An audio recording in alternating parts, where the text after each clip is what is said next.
ನಮಸ್ಕಾರ friends, welcome back. ಅನಸ್ತಾಶಿಯ ಇನ್ನೊಂದು ಎಪಿಸೋಡ್ಗೆ ಎಲ್ಲರಿಗೆ ಸ್ವಾಗತ ಸುಸ್ವಾಗತ. ತುಂಬ ದಿನದಿಂದ ನೀವೆಲ್ಲರೂ ಕಾಯ್ತಾ ಇದ್ದರೆ ಇದು ಅನಸ್ತಾಶಿಯ 2ನೇ ಪುಸ್ತಕದಿಂದ ಆಯ್ದ ಹಲವು ಸನ್ನಿವೇಶಗಳು. ನಿಮ್ಮೆಲ್ಲರಿಗೂ ನೆನಪಿರಬೇಕು, ಅನಸ್ತಾಶಿಯಾಗೆ ಸಡಾರ್ ವೃಕ್ಷಕ್ಕೂ ಇರುವ ಸಂಬಂಧಗಳು ಏನು ಅಂತ. ಸೊ ಈ ಒಂದು ಚಾಪ್ಟ್ರಲ್ಲಿ ಏನು ಹೇಳ್ತಾ ಇದ್ದಾರೆ ಅಂದರೆ, ಅನಸ್ತಾಶಿಯಾ ಯಾವಾಗ ವ್ಲಾಡಿಮಿರ್ ಮೇಗ್ರೆಗೆ ಯಾವುದೇ ವಿಷಯವನ್ನು ತಿಳಿಸ್ಬೇಕು ಅಂದಾಗ ಅವಳು ತುಂಬ ಕಷ್ಟಪಡ್ತಾ ಇದ್ಲು, ಇವನಿಗೆ ಅರ್ಥ ಆಗುವಂತೆ ನಾನು ಹೇಳಬೇಕಲ್ಲ ಅಂತ. ಸೊ ಒಂದೊಂದು ಸಮಯಕ್ಕೆ ಏನಾಗ್ತಾ ಇತ್ತು ಅಂದರೆ, ನೋಡಿ, ಯಾವುದೇ ಒಂದು ವಿಷಯವನ್ನು ಮಗುಗೆ ತಿಳಿಸಿ ಹೇಳಬೇಕು ಅಂದರೆ ಅದನ್ನು ಬಿಡಿಸಿ ಆ ಲೆವೆಲ್ಗೆ ಹೋಗಿ ಹೇಳೋದು ಎಷ್ಟು ಕಷ್ಟ ಅನ್ನೋದು ಇಲ್ಲಿ ನಾವು ತಿಳಿಬಹುದು. ಅನಸ್ತಾಶಿಯಾ ಆಗ ಸಹಾಯ ಕೇಳ್ತಾ ಇದ್ಲು. ಯಾರಿಂದ ಅಂತಂದರೆ, ಒಂದು ವಿಷಯ ಹೇಳಬೇಕು ಅಂತ ಅಂದ್ಕೊಂಡ್ಲು ಅಂತ ಇಟ್ಕೊಳ್ಳೋಣ.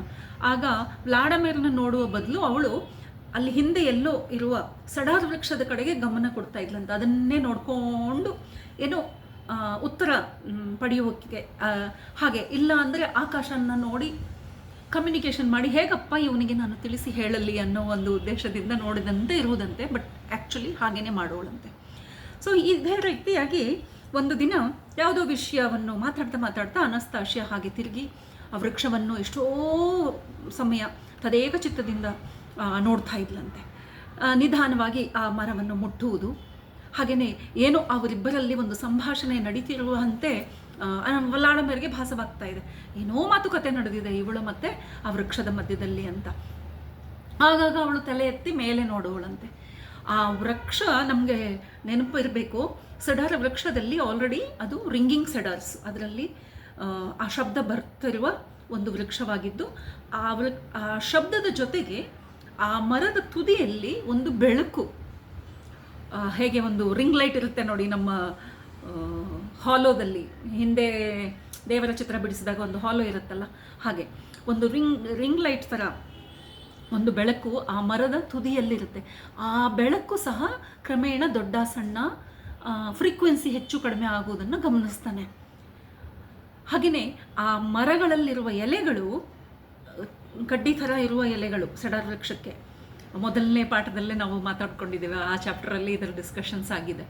ಸೊ ಆ ಎಲೆಗಳು ಸಹ ಹೀಗೆ ಬಾಗಿ ಇವಳತ್ತ ಮುಖ ಮಾಡಿ ಎಲ್ಲ ಎಲೆಗಳು ಇವಳತ್ತ ಅಂತೆ, ಆ್ಯಸ್ ಇಫ್ ಆ್ಯಂಟಿನಾಸನ್ನು ತಿರುಗಿಸಿದ ಅಂತೆ.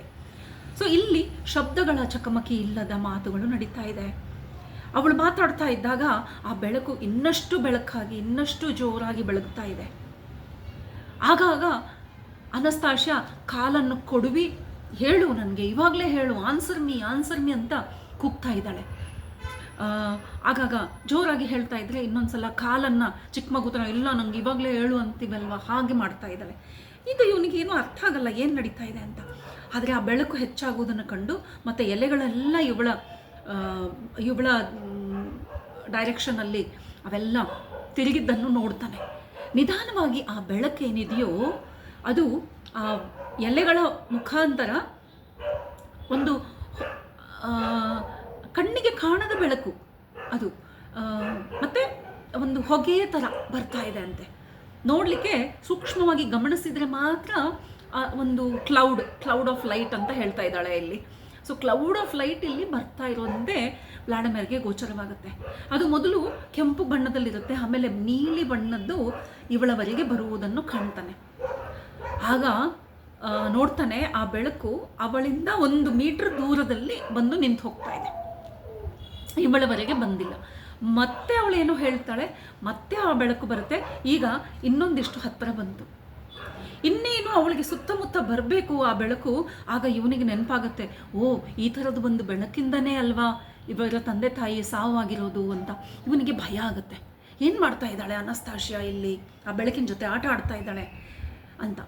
ಅಷ್ಟರಲ್ಲೇ ಅವನು ಗಮನಿಸ್ತಾನೆ, ಆ ಬೆಳಕು ಅವಳ ಸುತ್ತಮುತ್ತ ಒಂದು ಮೋಡದ ಥರ ಸುತ್ತ ಹರಿದು ಆ ಬೆಳಕು ಕ್ರಮೇಣ ಡಿಮ್ ಆಗಿ ಹಾಗೆ ಗಾಳಿಯಲ್ಲಿ ಲೀನವಾಗುವುದನ್ನು ಕಾಣ್ತಾನೆ. ಸೊ ಇಲ್ಲಿ ಅವನು ಹೇಳ್ತಾ ಇದ್ದಾನೆ, ಇದು ಒಂದು ಭಾಷಣ, ಇದು ಕಮ್ಯುನಿಕೇಷನ್ನ. ಯಾಕೆಂದರೆ ನಮಗೆ ಗೊತ್ತಿರುವ ಕಮ್ಯುನಿಕೇಷನು ಶಬ್ದಗಳ ಕಮ್ಯುನಿಕೇಷನು. ವಾರ್ತಾಲಾಪ ಅಂದರೆ ಶಬ್ದ ಕಿವಿಗೆ ಬೀಳಬೇಕು, ಆವಾಗಲೇ ಅರ್ಥ ಆಗೋದು ಅನ್ನೋದು ನಾವು ತಿಳ್ಕೊಂಡಿದ್ದೇವೆ. ಆದರೆ ವ್ಲಾಡಿಮಿರ್ ಹೇಳ್ತಾ ಇದ್ದಾರೆ, ಇಲ್ಲಿ ಕಮ್ಯುನಿಕೇಷನ್ನು ಎನರ್ಜಿ ರೂಪದಲ್ಲಿ ನಡೀತಾ ಇರೋದನ್ನು ಕಾಣ್ತಾಳೆ. ಅನಸ್ತಾಶ್ಯ ಸುಮ್ಮನೆ ನಿಂತ್ಕೊಂಡು ಅದನ್ನು ಅನುಭವಿಸ್ತಾ ಇರ್ತಾಳೆ.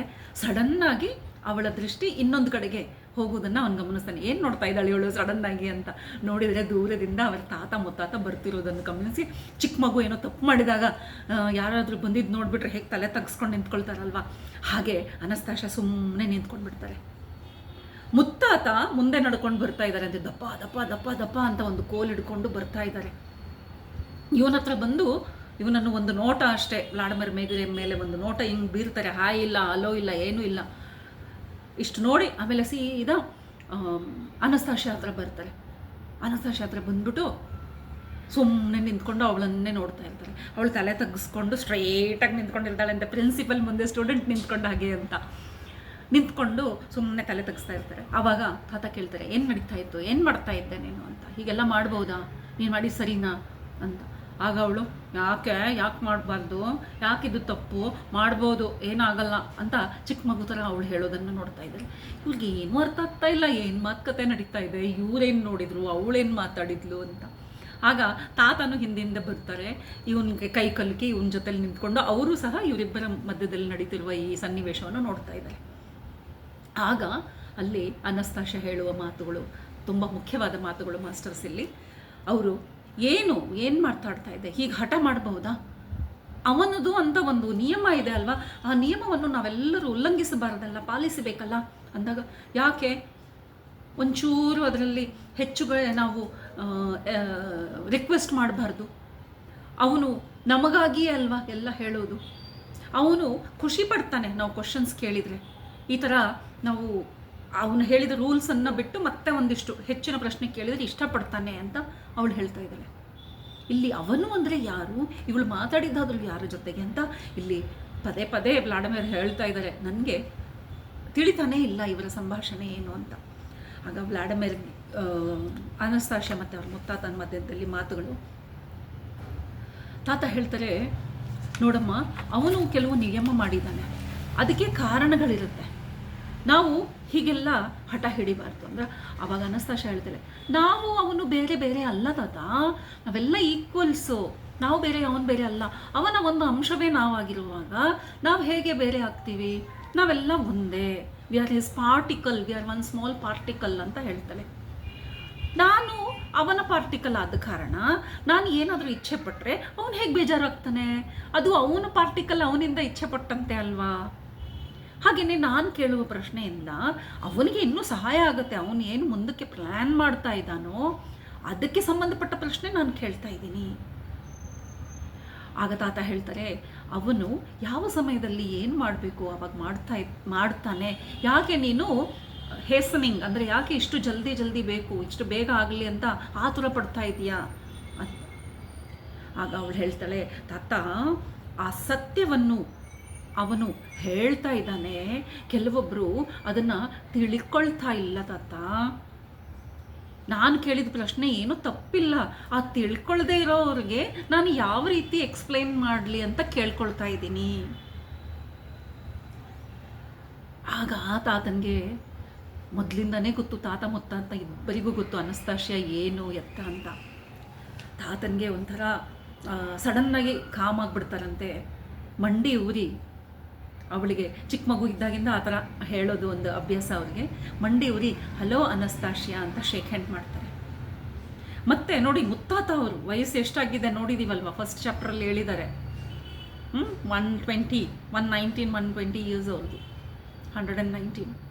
ಮಂಡಿ ಊರಿಗೆ ಕೂತ್ಕೊಂಡು ಬೇಗ ಎದ್ದಾಳಲ್ವಂತೆ, ಹಾಗೇ ನಿಂತು ಬಿಡ್ತಾರಂತೆ. ಅವ್ರು ಯೋಚನೆ ಮಾಡ್ತಿರ್ಬೋದು. ಆಗ ಅನಸ್ತಾಶ್ಯ ಹೇಳಿದೆ, ತಾತ ಯಾಕೆ ನಾನು ಇನ್ನೂ ಚಿಕ್ಕ ಮಗುನ ಯಾಕೆ ಹೀಗೆ ಮಾಡ್ತಾ ಇದ್ದೀರಾ ಅಂತ ಅವರನ್ನು ಅವರ ಭುಜದ ಸುತ್ತ ಕೈ ಹಾಕಿ ಅವರನ್ನು ಅಪ್ಕೊಳ್ತಾಳೆ. ಹಾಗೆ ಅವರ ಎದೆಯ ಮೇಲೆ ತನ್ನ ತಲೆಯನ್ನು ವಾಲ್ತಾಳೆ. ಇವರಿಬ್ಬರ ಒಂದು ಪ್ರೀತಿಯನ್ನು ನೋಡಿ ಇಲ್ಲಿ ತಾತ ನಿಂತ್ಕೊಂಡು ನೋಡ್ತಾ ಇರ್ತಾರಲ್ವ, ತಾತನು ಓಡಿ ಹೋಗಿ ಅವರಿಬ್ಬರ ಸುತ್ತಲೂ ಒಂದು ರೌಂಡ್ ಹೊಡೆದು ಖುಷಿಯನ್ನು ತೋರಿಸಿ ಮತ್ತೆ ಅವರು ಸಹ ಅವರ ಇಬ್ಬರನ್ನು ಅಪ್ಪಿಕೊಳ್ತಾರೆ. ಈಗ ನಿಧಾನವಾಗಿ ತಾತ ಎದ್ದು ಮುತ್ತಾತನನ್ನು ಎಬ್ಬಿಸಿ ಅಲ್ಲಿಂದ ಹೊರಡಲಿಕ್ಕೆ ಶುರು ಮಾಡ್ತಾರೆ. ಆಗ ಹೀಗೆ ಕೈ ಮಾಡಿ ಆ ಮರಕ್ಕೆ, ಯಾರಿಗೆ ಹೇಳ್ತಾ ಇದ್ದಾರೆ ಗೊತ್ತಿಲ್ಲ, ನೀವೆಲ್ಲರೂ ಸೇರಿ ಅವಳನ್ನು ತುಂಬ ಅಚ್ಚ ಮಾಡ್ತಾ ಇದ್ದೀರಾ, ತುಂಬ ಸ್ಪಾಯಿಲ್ ಮಾಡ್ತಾ ಇದ್ದೀರಾ ಮಾಡಿ ಮಾಡಿ ಅಂತ ಹೇಳ್ಕೊಂಡು ಹೋಗ್ತಾ ಇರ್ತಾರೆ. ಇವಳಿಗೆ ಹೀಗೆ ಬಿಟ್ಟರೆ ಇವಳು ಪಾಠ ಕಲಿಯೋದು ಯಾವಾಗ, ನೀವೆಲ್ಲ ಹೀಗೆ ತಲೆ ಮೇಲೆ ಏರಿಸ್ಕೊಂಡು ಬಿಟ್ರೆ ಹೇಗೆ ಅಂತ ವಟ ವಟ ಹೇಳ್ಕೊಂಡು ಹೋಗ್ತಾ ಇದ್ದಾರೆ.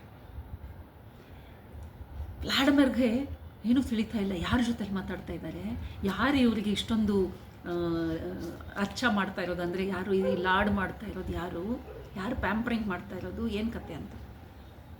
ಜೋಪಾನ ಅಮ್ಮ ಅಂತ ಅಷ್ಟೇ ಹೇಳಿಬಿಟ್ಟು ಅಲ್ಲಿಂದ ತಾತ ಮುತ್ತಾತ ಹೊರಟು ಹೋಗ್ಬಿಡ್ತಾರೆ. ಅವ್ರು ಹೋದ್ಮೇಲೆ ಆಗ ನಿಧಾನವಾಗಿ ವ್ಲಾಡಿಮಿರ್ ಹತ್ರ ಅವಳು ಬರ್ತಾಳೆ. ಆಗ ಅವನು ಕೇಳ್ತಾನೆ, ಏನು ಅನಸ್ತಾಶಿಯಾ, ಏನು ನಡೀತು ಇಲ್ಲಿ ಅಂತ. ಹೋಗ್ತಾ ಹೋಗ್ತಾ ಅವ್ರ ತಾತ ಒಂದು ಮಾತು ಹೇಳಿಬಿಟ್ಟು ಹೋಗ್ತಾರೆ. ಏನು ಅಂದರೆ, ನಾನು ಈಗಲ್ಗೆ ಅಂದರೆ ಒಂದು ಹದ್ದಿಗೆ ಎಲ್ಲವನ್ನು ತಿಳಿಸ್ಕೊಟ್ಟಿದ್ದೇನೆ ಅಂತ ಅಷ್ಟು ಹೇಳಿಬಿಟ್ಟು ಹೋಗ್ಬಿಡ್ತಾರೆ. ಓ, ನಿಮ್ಗೆ ಗೊತ್ತಾಯ್ತಾ ತಾತ ಅಂತ. ಹೌದಮ್ಮ ಅಂತ ಹೇಳ್ಕೊಂಡು ಹೋಗ್ಬಿಡ್ತಾರೆ. ಇಲ್ಲಿ ಏನು ಮಾತು ನಡೀತಾ ಇದೆ ಗೊತ್ತೇ ಆಗಲ್ಲ.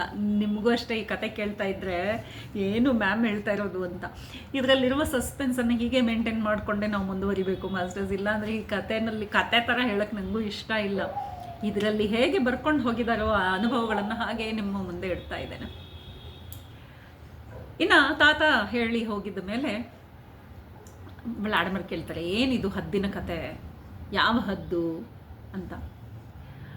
ಆಗ ಅನಸ್ತಾಶಿಯಾ ವ್ಲಾಡಿಮಿರ್ ಹೇಳ್ತಾರೆ, ನಮಗೊಂದು ಮಗು ಆಗಲಿಕ್ಕಿದೆ ನೋಡಿ, ಹೇಳ್ದಿರಾನೇ ತಾತನಿಗೆ ಗೊತ್ತಾಗಿದೆ, ತಾತ ಮಗುಗೆ ಬೇಕಾಗಿರುವ ಪ್ರಿಪ್ರೇಷನ್ ಮಾಡ್ತಾ ಇದ್ದಾರೆ.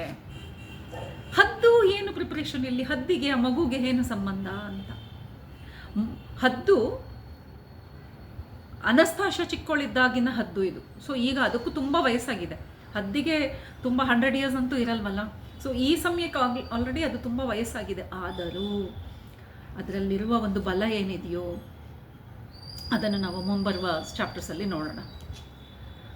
ಆಗ ವ್ಲಾಡಿಮಿರ್ ಕೇಳ್ತಾರೆ, ಮಗು ವಿಷಯವಾಗಿ ಹದ್ದಿನ ವಿಷಯ ಏನು ಹೇಳ್ತಾ ಇದ್ದಾರೆ, ಮತ್ತು ನೀನು ಆ ಸಿಡಾರ ವೃಕ್ಷದ ಜೊತೆಲಿ ಏನು ಮಾತಾಡ್ತಾ ಇದ್ದೆ, ನಂಗೆ ಅಲ್ಲಿ ಗೊತ್ತಾಗ್ತಾ ಇತ್ತು. ನಿಮ್ಮಿಬ್ಬರ ಮಧ್ಯದಲ್ಲಿ ಏನು ಮಾತಾಡ್ತಾ ಇದ್ದು, ಯಾರ ಜೊತೆಲಿ ಮಾತಾಡ್ತಾ ಇದ್ದೆ, ಮೇಲ್ ನೋಡಿ ನೋಡಿ ಬೆಟ್ ಮಾಡಿ ಕಾಲಲ್ಲಿ ಗುದ್ದಿ ಮಾತಾಡ್ತಾ ಇದ್ದೆ, ಯಾರ ಜೊತೆಲಿ ಮಾತಾಡ್ತಾ ಇದ್ದೆ, ಏನು ವಿಷಯ, ಮತ್ತು ತಾತ ಯಾಕೆ ಫಸ್ಟ್ ಬಂದಾಗ ಭಯಪಟ್ಟರು, ಆಮೇಲೆ ಎಲ್ಲರೂ ಅವಳನ್ನ ಪ್ಯಾಂಪರ್ ಮಾಡ್ತಾ ಇದ್ದೀರ ಅಂತ ಹೇಳ್ಕೊಂಡು ಹೋಗ್ಬಿಟ್ರು, ಏನಿದೆಲ್ಲ ನಡೆದಿದ್ದು. ಆಗ ನೋಡಿ, ಈಗ ವಿಷಯ ಹೆಂಗೆ ಹೇಳೋದು ಅಂತಲೇ ಅಲ್ಲ ಅನಸ್ತಾಶಿಯಾ ಅವ್ರ ಹತ್ರ ಮರದ ಹತ್ರ ಮಾತಾಡ್ತಾ ಇದ್ದಿದ್ದು.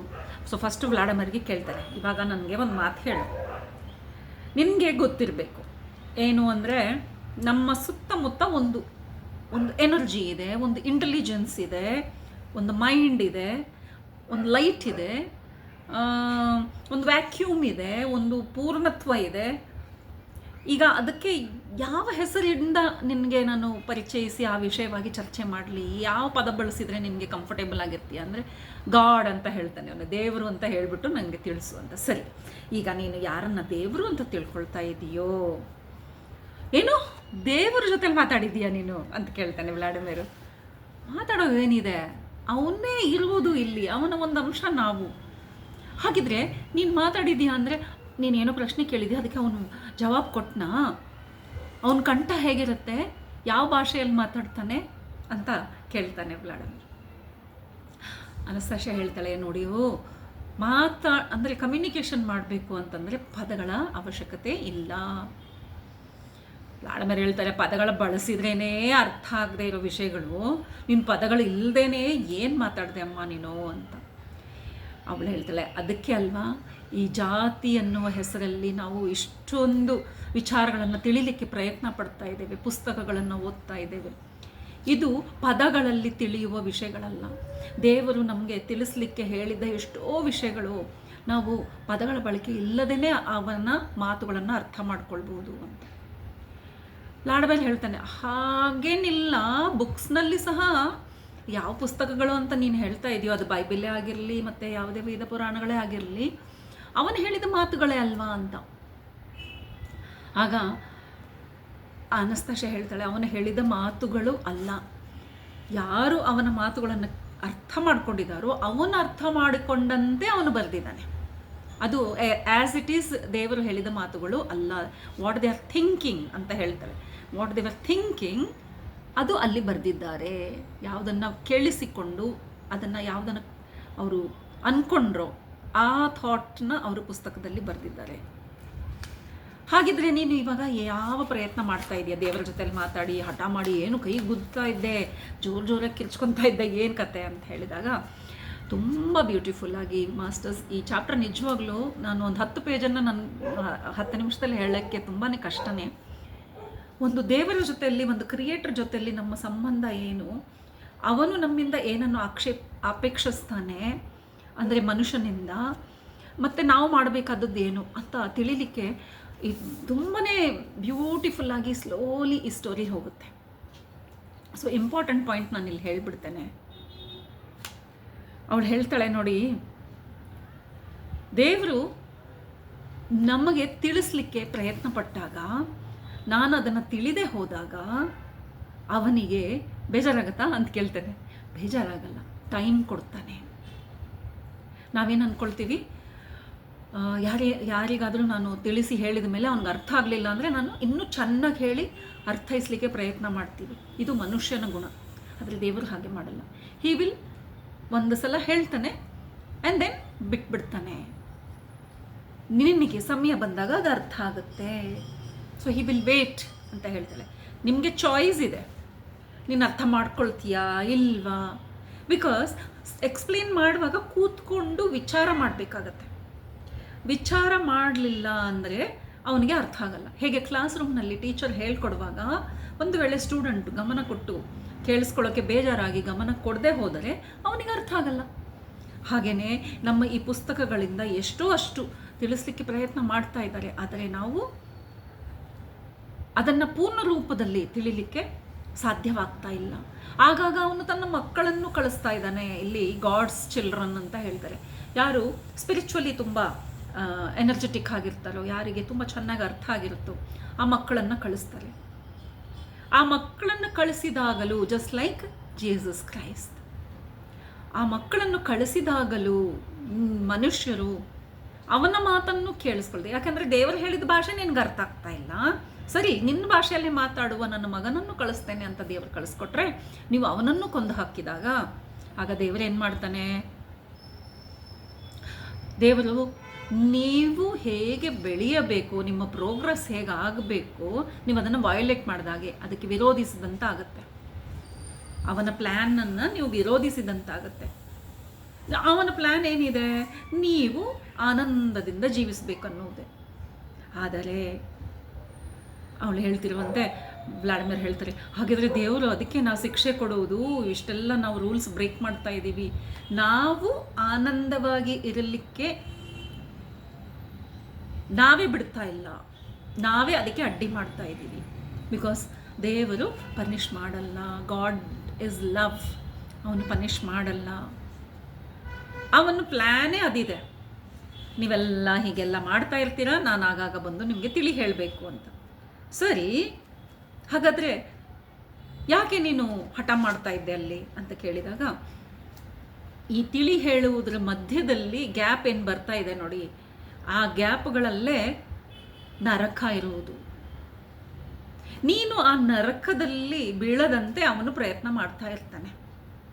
ಸೊ ಈ ನರಕವನ್ನು ಅನುಭವಿಸುವ ಚಾಯ್ಸ್ ನನ್ನದಾಗಿರುತ್ತೆ. ಹೇಗೆ ಅಂತ ಹೇಳಿದಾಗ, ಹೇಗೆ ಅಂತಂದರೆ, ಈಗ ಜೀವನ ನಡೀತಾ ಇದೆ, ನೀನು ಇನ್ನೂ ಚೆನ್ನಾಗಿ ಆನಂದದ ಸ್ಥಿತಿಗೆ ಹೋಗಲಿಕ್ಕೆ ಯಾವ ರೀತಿಯಲ್ಲಿ ಹೋಗಬೇಕು ಅನ್ನುವ ಎಕ್ಸ್ಪ್ಲನೇಷನ್ ಒಂದು ಪುಸ್ತಕದ ರೂಪದಲ್ಲಿ ಇಲ್ಲ ಒಂದು ಗುರುವಿನ ರೂಪದಲ್ಲಿ, ಜೀಸಸ್ ಆಗಲಿ, ಬೇರೆ ಸಂತರು ಇದ್ದಾರೆ ನಮ್ಮಲ್ಲಿ, ಎಷ್ಟೋ ಜ್ಞಾನಿಗಳಿದ್ದಾರೆ, ಅವರು ಬಂದು ಹೇಳಿದಾಗ ಅವರ ಮಾತನ್ನು ಲೆಕ್ಕಿಸಿದರೆ ನಾವು ಒಂದು ವೇಳೆ ಮುಂದುವರೆದಾಗ ಆಗುವುದೇನು? ನಮ್ಮ ಉದ್ಧಾರ ಆಗುವುದಿಲ್ಲ. ನಮ್ಮ ಅಜ್ಞಾನದಿಂದ ಒಂದು ಪ್ರಳಯದ ವಾತಾವರಣ ಸೃಷ್ಟಿ ಆಗತ್ತೆ. ಬಿಕಾಸ್ ಗಾಡ್ ಏನು ಹೇಳ್ತಾನೆ? ದೇವರು ಹೇಳೋದೇನು? ಪ್ರೀತಿಯಿಂದ ಇರಿ, ಅನ್ಯಾಯ ಮಾಡಬೇಡಿ. ಅವನು ಬೇಕಾಗಿರೋದೇ ಅದು. ನಾವೆಲ್ಲ ಹಾಗೆ ಜೀವಿಸುವುದೇ ಅವನ ಉದ್ದೇಶವಾಗಿದೆ. ಹಾಗೆ ಜೀವಿಸದೆ ಹೋದಾಗ ಏನಾಗುತ್ತೆ? ನಾವು ಮುಂದೆ ಒಂದು ನರಕವನ್ನು ಸೃಷ್ಟಿ ಮಾಡ್ತಾ ಹೋಗ್ತಾ ಇದ್ದೇವೆ. ಈ ನರಕದ ಸೃಷ್ಟಿ ಒಂದು ಗ್ಯಾಪ್, ಇದು ಅಂತ್ಯ ಆಗಬೇಕು ಅಂದಾಗ ಅದು ಪ್ರಳಯ. ಮತ್ತೆ ಅವನಂತೆಯೇ ಎಲ್ಲ ನಡೆಯೋದು. ಅವನು ಇದನ್ನು ಪೂರ್ಣ ರೂಪದಲ್ಲಿ ಹಾಳಾಗಲು ಬಿಡುವುದಿಲ್ಲ. ಅವನ ಈ ಸೃಷ್ಟಿಯನ್ನು ಹಾಳಾಗಲಿಕ್ಕೆ ಬಿಡಲ್ಲ. ನಿನಗೆ ಮಧ್ಯದಲ್ಲಿ ಗ್ಯಾಪ್ ಕೊಟ್ಟಾಗ ನೀನು ಅದನ್ನು ಹೇಗೆ ಮಾಡ್ತೀಯೋ ಅದು ನಿನ್ನ ಚಾಯ್ಸ್. ಸೊ ಪೂರ್ಣ ರೂಪದಲ್ಲಿ ಎಲ್ಲ ಶಕ್ತಿಯನ್ನು, ಎಲ್ಲ ಆಡಳಿತವನ್ನು ದೇವರು ತನ್ನ ಕೈಯಲ್ಲಿ ಇಟ್ಕೊಂಡಿಲ್ಲ. ಆಗಾಗ ಮನುಷ್ಯನಿಗೆ ಆ ಒಂದು ಸ್ವೇಚ್ಛೆಯನ್ನು ಕೊಟ್ಟಿದ್ದಾನೆ. ನಾವು ಅದನ್ನು ಸರಿಯಾಗಿ ಉಪಯೋಗಿಸದೆ ಹೋದಾಗಲೇ ನಾವೇ ಆ ನರಕದ ಸೃಷ್ಟಿಕರ್ತರು. ಸೊ ಇವತ್ತು ನಮ್ಮ ಸುತ್ತಮುತ್ತ ಯಾವುದೇ ನರಕ ಅಂತ ನಮಗೆ ಕಂಡು ಬಂದರೆ ಅದಕ್ಕೆ ಕಾರಣ ದೇವರಲ್ಲ. ಅಯ್ಯೋ ದೇವ್ರಿಗೆ ಕಣ್ಣಿಲ್ವಾ, ದೇವ್ರಿಗೆ ಕಾಣ್ತಾ ಇಲ್ವಾ, ದೇವ್ರು ಕಣ್ಬಿಡಬಾರ್ದಾ ಅಂತ ನಾವು ಹೇಳ್ತೀವಲ್ಲ, ಅವನು ಕಣ್ಬಿಡ್ತಾನೆ. ಅವನು ಕಣ್ಬಿಟ್ಟು ನೋಡ್ತಾನೆ ಇದ್ದಾನೆ, ನಿನಗೆ ಈ ಅವಕಾಶ ಕೊಟ್ಟಾಗ ನೀನೇ ಇದನ್ನು ಹಾಳು ಮಾಡ್ಕೊಳ್ತಾ ಇದೀಯಾ ಅಂತ. ಸೊ ದ್ಯಾಟ್ ಈಸ್ ವೈ ಅವಳು ಹೇಳ್ತಾಳೆ, ಈ ನರಕದಲ್ಲಿ ಹೋಗದಿರೋ ಹಾಗೆ, ಮತ್ತೆ ಮತ್ತೆ ಮತ್ತೆ ಮತ್ತೆ ಈ ಪ್ರಳಯಗಳು ನಡೆದಿರೋ ಹಾಗೆ ಈ ಜ್ಞಾನವನ್ನು ಸರಿಯಾದ ರೀತಿಯಲ್ಲಿ ಅವನಿಗೆ ತಿಳಿಸುವಂತೆ ಸಹಾಯ ಮಾಡು ಅಂತ ನಾನು ಕೇಳ್ಕೊಳ್ತಾ ಇದ್ದೆ. ದೇವರ ಹತ್ರ ಅವಳು ಕೇಳ್ಕೊಳ್ತಾ ಇದ್ಲು, ಯಾಕಪ್ಪ ಮತ್ತೆ ಇದು ಪ್ರಳಯ ಬರೋ ಹಾಗೆ ಆಗಬಾರ್ದು, ಈ ಸರ್ತಿ ನನಗೆ ಅವಕಾಶ ಕೊಡು, ನಿನ್ನ ಮಗಳಾಗಿ ನಾನು ಅವರಿಗೆ ತಿಳಿ ಹೇಳಲಿಕ್ಕೆ ನನಗೆ ಅವಕಾಶ ಕೊಡು ಅಂತ ನಾನು ಕೇಳ್ಕೊಳ್ತಾ ಇದ್ದೆ. ಅವನಿಗೆ ಆಶ್ಚರ್ಯ ಆಗುತ್ತೆ, ದೇವರು ನಿನಗೆ ಹೇಳಿದ್ನಾ, ನಿನಗೆ ಈ ಒಂದು ಉತ್ತರ ಹೇಳಿದಾನ ಹೇಗೆ ನಾವು ನರಕದಿಂದ ಪಾರಾಗ್ಬೋದು ಅಂತ. ಎಸ್, ಅವನು ಯಾವಾಗಲೂ ಹೇಳ್ತಾನೆ ಇರ್ತಾನೆ, ನಾವು ಕೇಳಿಸ್ಕೊಳ್ಬೇಕು ಅಷ್ಟೇ, ಹಿಂಟ್ ಕೊಡ್ತಾನೆ ಇರ್ತಾನೆ. ಸೊ ನಮ್ಮ ಒಂದು ಧರ್ಮ ಏನು ಅಂತಂದರೆ ಆ ಹಿಂಟನ್ನು ಸರಿಯಾಗಿ ಅರ್ಥ ಮಾಡ್ಕೊಳ್ಳೋದು. ಅದಕ್ಕೆ ಸಮಯ ಕೊಟ್ಟರೆ ನಮ್ಗೆ ಅರ್ಥ ಆಗ್ಬಿಡುತ್ತೆ. ಮನುಷ್ಯ ಅದಕ್ಕೆ ಸಮಯ ಕೊಡದ ಕಾರಣ ಅವನ ಜೀವನದಲ್ಲಿ ನರಕ ಇದೆ ಅಂತ ಇಲ್ಲಿ ತಿಳಿ ಹೇಳ್ತಾ ಇದ್ದಾರೆ. ಹಾಗೆಯೇ ತುಂಬ ವಿಷಯಗಳಿದೆ ಆ್ಯಕ್ಚುಲಿ. ಓಕೆ, ವ್ಲಾಡಿಮಿರ್ ಇದೆಲ್ಲ ಕೇಳಿದ ಮೇಲೆ ಅನಸ್ತಾಶಿಗೆ ಹೇಳ್ತಾನೆ, ಅನಸ್ತಾಶಿಯಾ ಒಂದು ಮಾತು ಹೇಳ್ತೀನಿ, ಬೇಜಾರು ಮಾಡ್ಕೊಳ್ಬಾರ್ದು. ಬೇಜಾರು ಮಾಡ್ಕೊಳ್ಳಲ್ಲ ಅಂದರೆ ನಾನು ಹೇಳ್ತೀನಿ ಅಂದರೆ, ಹಾಂ ಪರವಾಗಿಲ್ಲ ಹೇಳು ಅಂತಾಳೆ ಅನಸ್ತಾಶಿಯಾ. ನೋಡು, ನೀನೇನೋ ಇಷ್ಟೆಲ್ಲ ಮಾತಾಡ್ತಾ ಇದೀಯಾ, ನೀನೇ ಒಂದು ಕ್ವಶನ್ಗೆ ಆನ್ಸರ್ ಕೇಳ್ಕೊಂಡ್ಬಿಟ್ಟು ನೀನೇ ಉದ್ಧಾರ ಮಾಡ್ತೀಯ ಅಂತ. ಇದಕ್ಕೂ ಮುಂಚೆ ಬುದ್ಧ ಬಂದಿಲ್ವಾ, ಜೀಸಸ್ ಬಂದಿಲ್ವಾ, ಅವರೆಲ್ಲ ಮಾಡದೇ ಇರೋದನ್ನ ನೀನು ಮಾಡ್ತೀಯಾ ಅಂತ ಅಲ್ವಾ? ಸಹಜವಾಗಿ ಅಲ್ವಾ, ನಮ್ಮ ಮುಂದೆ ಯಾರಾದರೂ ಈ ಥರ ಮಾತಾಡಿದಾಗ ನಮಗೆ ಬರುವ ಸಹಜ ಪ್ರಶ್ನೆನೇ ವ್ಲಾಡಿಮಿರ್ ಇಲ್ಲಿ ಕೇಳ್ತಾ ಇದ್ದಾರೆ. ಯಾಕೆ ಅವರಿಗೆ ಅದೆಲ್ಲ ತಿಳಿದಿಲ್ಲ, ಯಾಕೆ ಅವರು ತಿಳಿಸ್ಲಿಕ್ಕೆ ಆಗಿಲ್ಲ ಅಂತ. ಅವರು ಪ್ರಯತ್ನ ಮಾಡಿದ್ದಾರೆ, ಮನುಷ್ಯ ಅದಕ್ಕೆ ಸಮಯ ಕೊಟ್ಟಿಲ್ಲ. ಒಂದು ಮಾತನ್ನು ತಿಳಿಬೇಕು ಅಂತಂದರೆ ಅದಕ್ಕೊಂದು ಚೂರು ಸಮಯ ಕೊಡಬೇಕು, ಆಗಲೇ ನಮಗೆ ಅದು ಅರ್ಥ ಆಗುತ್ತೆ.